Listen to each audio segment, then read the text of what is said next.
Good morning, a pleasant welcome to Lntv News Live, 30 minutes of news from Liberia and elsewhere. Today is Monday, August 23, 2021. I'm your presenter, Maxwell Johnson. In our top stories, President George Weah has by proclamation declared Tuesday, August 24, as National Flag Day to be observed as a national holiday throughout the country. The proclamation calls on Liberia Liberty Party former vice standard bearer is just forming part of a committee to investigate alleged alteration of the party's constitution. Liberian refugee groups call on government to intervene in the pending demolition of the Bunuburan camp in Ghana. And away from home, Nigerian bandits released 15 students kidnapped last month after parents pay a huge ransom. This story coming up on this edition of Lntv News Live. We're taking a quick break and we'll come back. We'll bring you the details.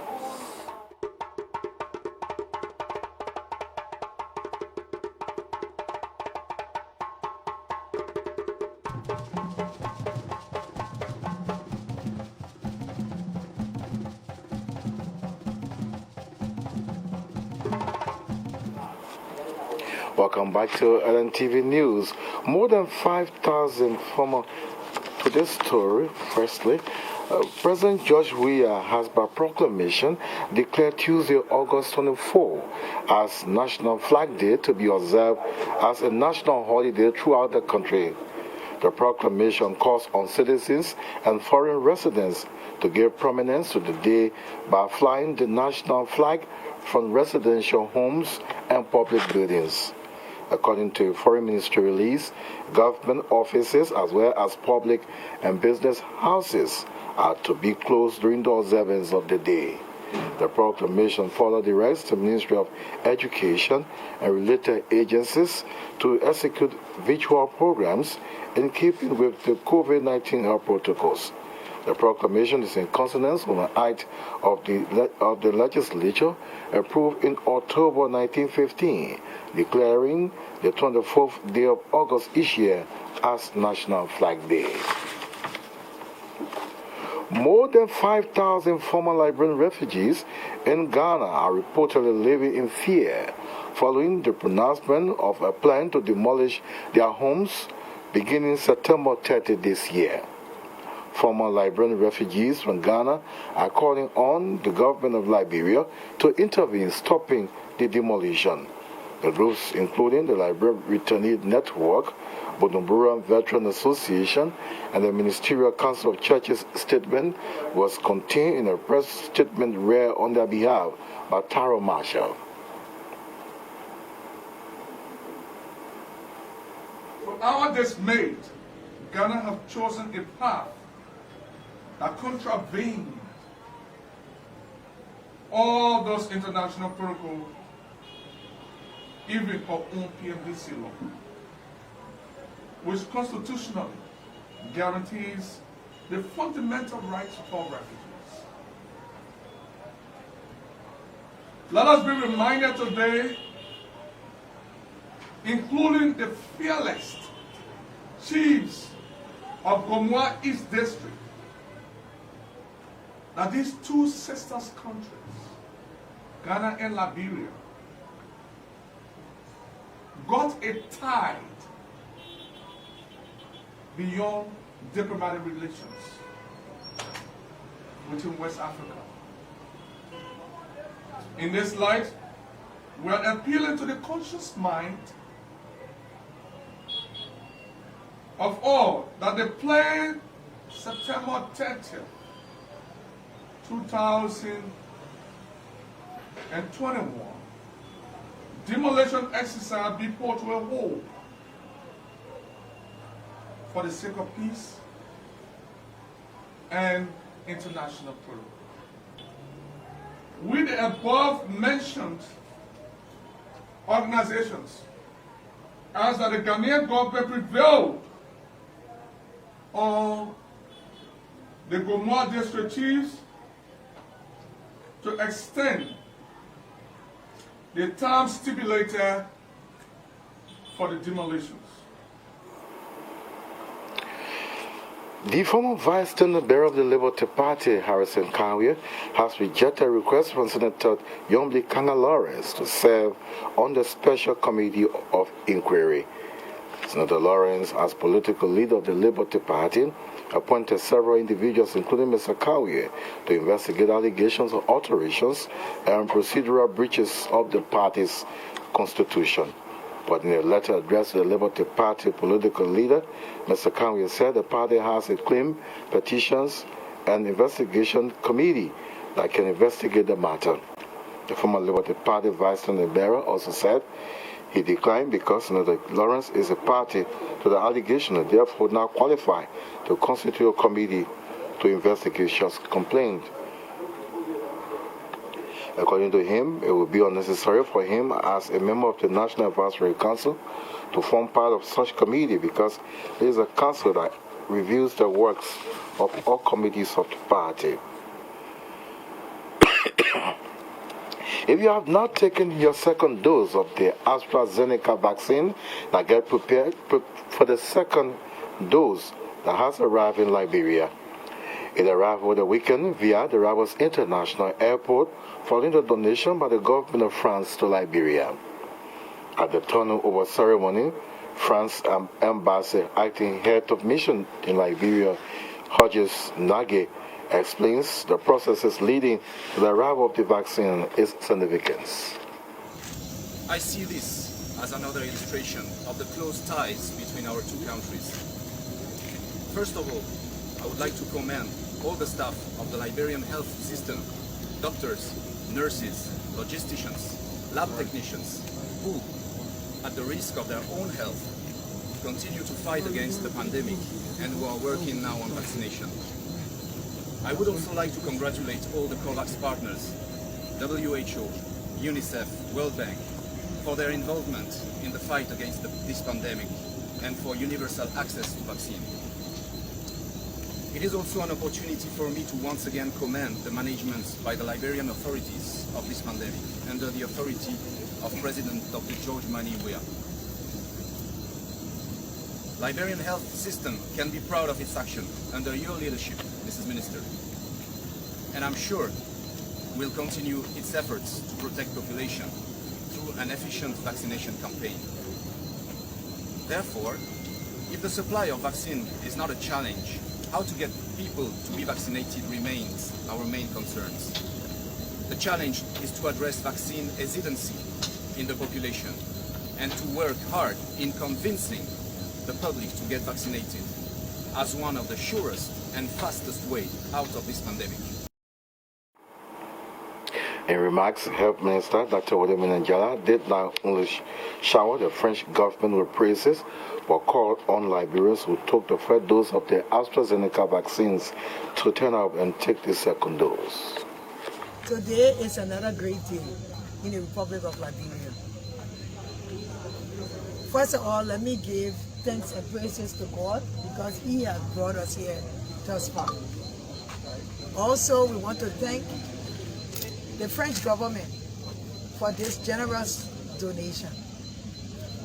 We want to thank President George Mani Weah because from his trip to France, we can see tangibles.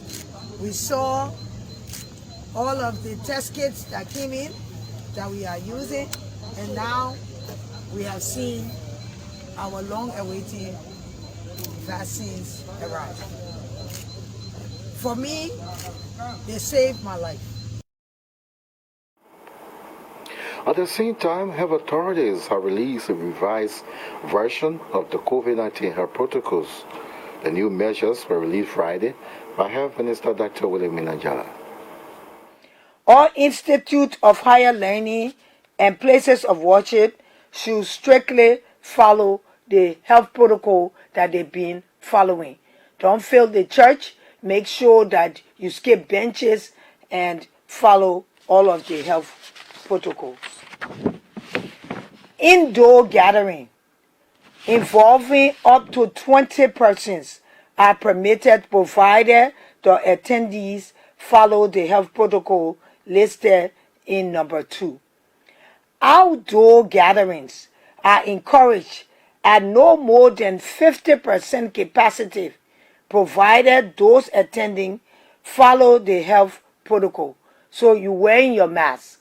So we are allowing you to have a little bit bigger gathering, but people have to wear their mask and follow the health protocol. For those who are planning graduation, the same apply. Don't fill the places, 50% or less for those who are planning graduation. Funerals and burials. Funeral rites for non-COVID related bodies with certification from the Ministry of Health are allowed to be conducted in the church, in the mosque, etc. So we are allowing funerals to go back to the churches for non-COVID related bodies. Health Minister Jala also announced revised protocols for entertainment centers, among others. Spectators and players are encouraged to be tested and vaccinated and follow all of the health protocol. All supermarket and large stores must insist on mask wearing and only allow 20 customers at a time, while those customers observing social distancing by being away at a minimum of 3 feet apart. We say wear your mask, we mean cover your nose and your mouth, not under your chin. Now the one that a lot of people been waiting to hear. Nightclubs, bars, beaches, cinemas, video clubs, entertainment center, including hotel, restaurants, and guest house, should close by 11 p.m. Hotels and guest houses are required to use room service after 11 o'clock. So,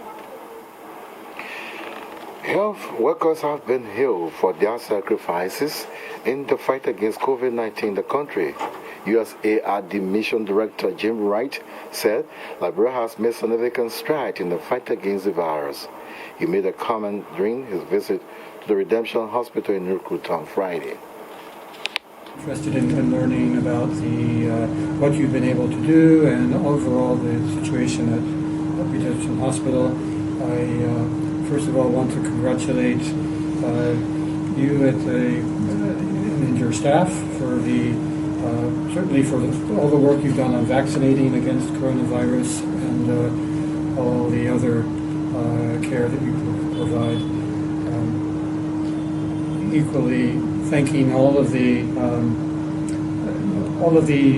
health workers in Liberia for the really heroic work that you have done in the past year and a half, helping protect the country against coronavirus. Liberia has done very, very well, as you know, compared to other countries, including our own. Due to the hard work and planning and effective measures of the government and the people, the country has done well. The main reason to come is to learn more about how that's going, the challenges, perhaps also how we can help to raise awareness about the vaccine, and anything else that we can do to help. For our part, Redemption Hospital Medical Director Willametta Gibson thanked the USAID Director for the visit. We are grateful that you come and join us this morning to take a look at what we do when it comes to vaccination against the COVID virus. Again, we say welcome.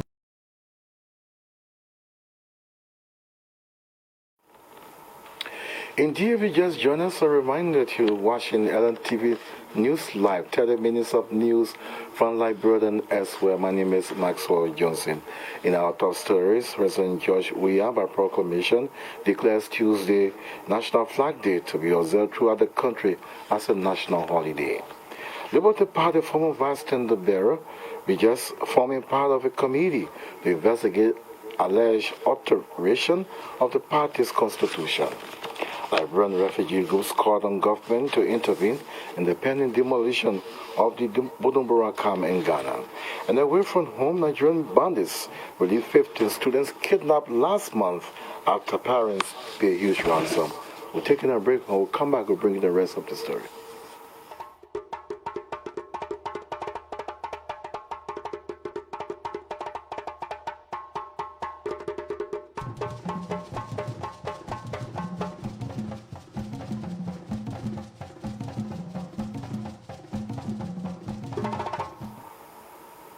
Welcome back to the news. The Central Bank of Liberia, the CBN, has eased its tight monetary stance to strengthen liquidity conditions and sustain the downward inflation trajectory in the Liberian economy. A decision followed a 3-day meeting by the bank's Board of Governors, acting in the capacity of its Monetary Policy Committee. Releasing the decision over the weekend, CBN Executive Governor Aloysius Talu said the move is to also support achievement of the 3.6% forecast of the country's economy. The Monetary Policy Committee considered the inflation projection of 8.5% plus minus 2 percentage points for Q3 and the need to sustain single-digit inflation and broad exchange rate stability in support of the projected growth of the economy. The committee was concerned about the health of the banking sector, given the high level of non-performing loans. Considering these developments, the committee decided to accommodate some level of ease in the tight monetary policy stance by lowering the policy rate by 500 basis points to further strengthen liquidity conditions, to sustain the downward inflation trajectory, and to support the achievement of the 3.6% growth forecast of the economy. Meanwhile, the CBN has expressed concern about the issue of non-performing loans, which it says is undermining the financial soundness of the banking system. The committee noted that the sectorial allocation of loans and advances are mainly concentrated in 5 sectors: in the trade sector, personal, services, others. This sectorial concentration means that banks are only providing small portion of their loan portfolio to the productive sectors of the economy, such as agriculture and manufacturing. The committee noted that non-performing loans, NPLs, remain a systemic concern, undermining the financial soundness of the banking system.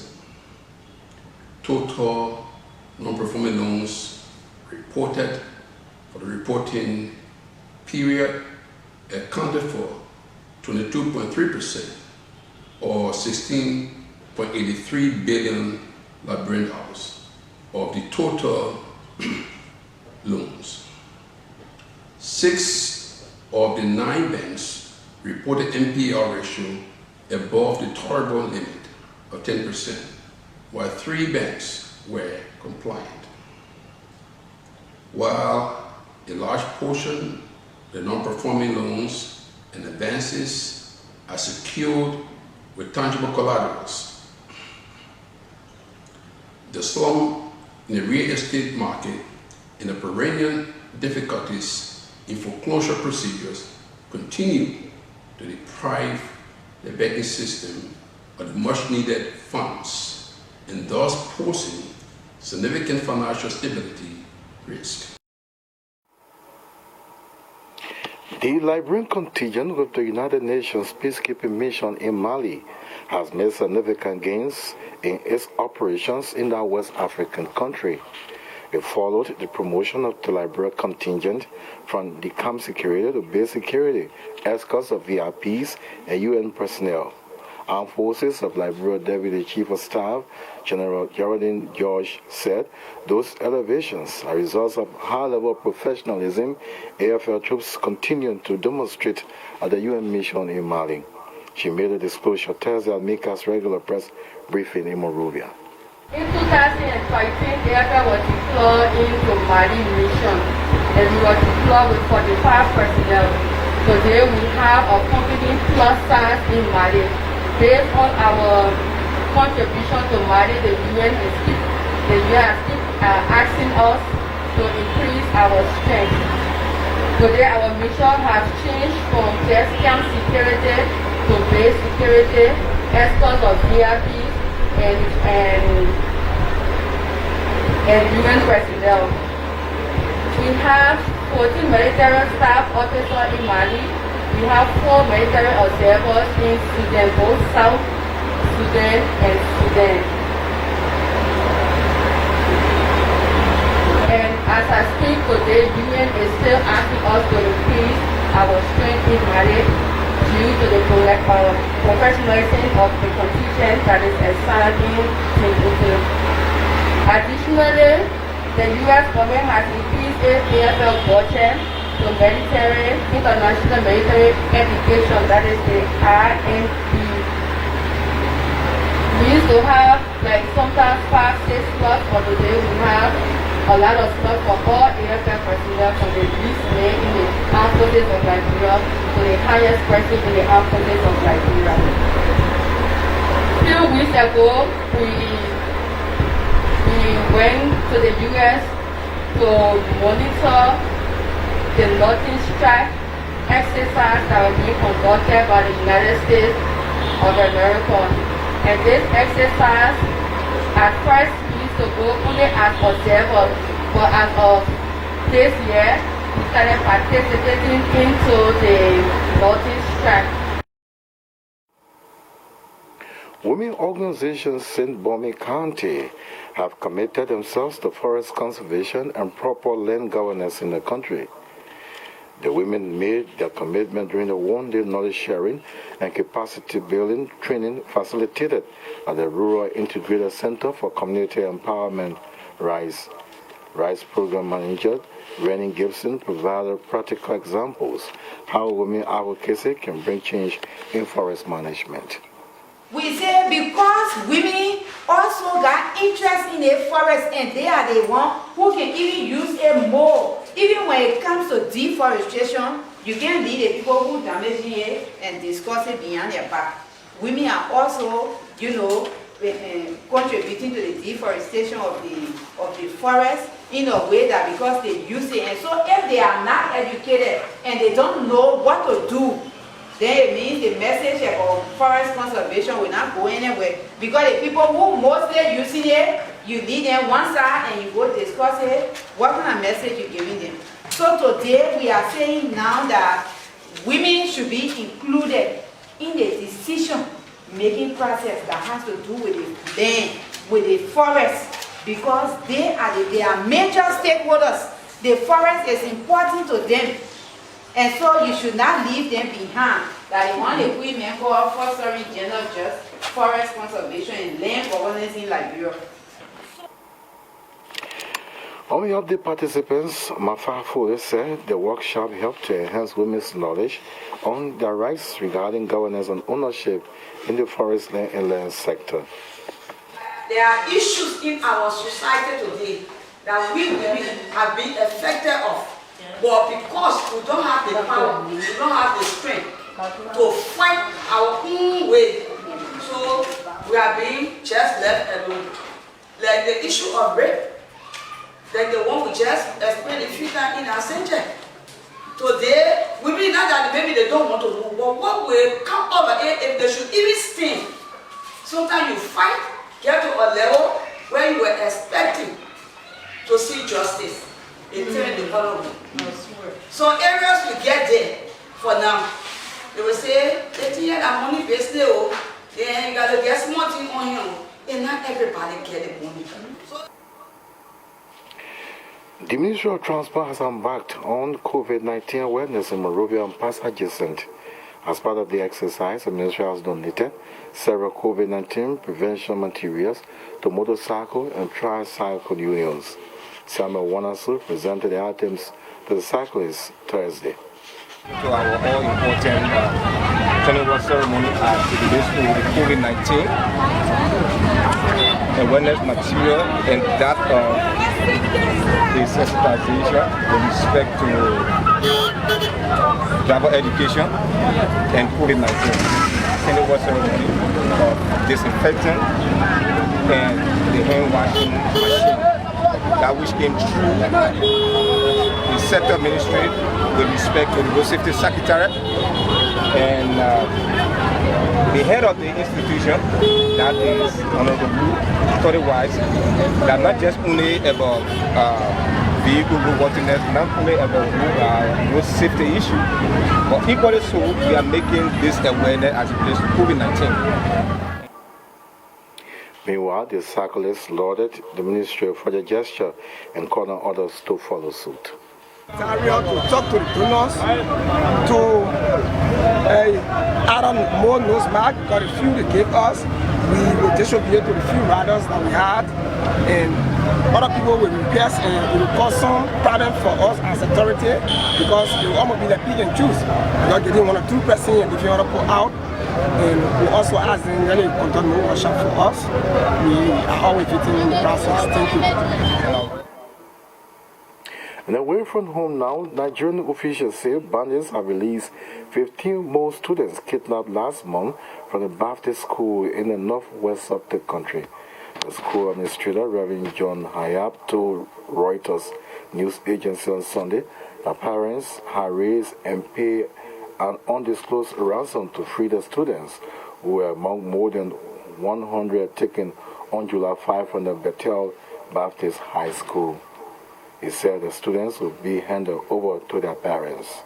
According to Reverend Hayab, their adopters were previously seeking 1 million naira per student. So far, 56 of the kidnapped Bethel students have been released or escaped from their adopters. He noted that 65 more of the students are still with the bandits and that they are working to secure their release. On that foreign note, that's how we come to the end of this edition of Lntv News Live. Before we go, a recap of our major stories. President George Weah, by proclamation, declared Tuesday National Flag Day to be observed throughout the country as a national holiday. Liberty Party former Vice Chairman Bearer rejects forming part of a committee to investigate alleged alteration of the party's constitution. Liberian refugee groups call on government to intervene in the pending demolition of the Budubura camp in Ghana. And away from home, Nigerian bandits released 15 students kidnapped last month after parents paid huge ransom. Thank you so much for viewing. Thanks to our editors and reporters for making this edition a success.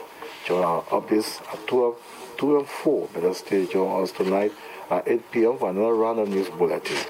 On behalf of the entire news team, I've been your presenter, Maxwell Joseph.